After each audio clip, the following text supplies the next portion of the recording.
Nous ne pouvons laisser à nos seuls ennemis d'hier et d'aujourd'hui le monopole de la pensée, de l'imagination et de la créativité.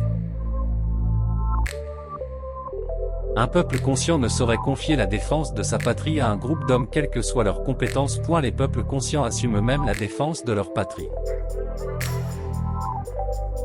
Ceux qui veulent exploiter l'Afrique sont les mêmes qui exploitent l'Europe. La révolution démocratique et populaire a besoin d'un peuple de convaincus et non d'un peuple de vaincus. D'un peuple de convaincus et non d'un peuple de soumis qui subissent leur destin. Ni le Coran, ni la Bible n'ont jamais pu réconcilier le riche et le pauvre.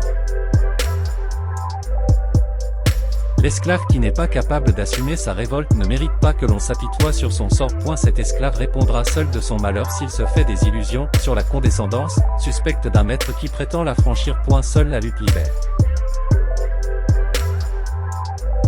Quand le peuple se met debout, l'impérialisme tremble.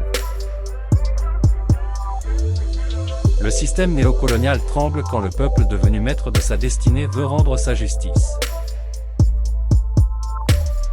Un militaire sans formation politique n'est qu'un criminel en puissance. L'on devient ce que l'on connaît.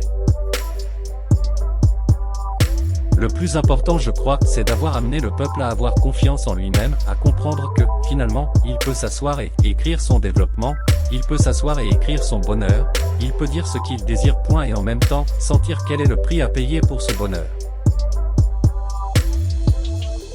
La vraie émancipation de la femme, c'est celle qui responsabilise la femme. Un homme, si opprimé soit-il, trouve un être à opprimer, sa femme.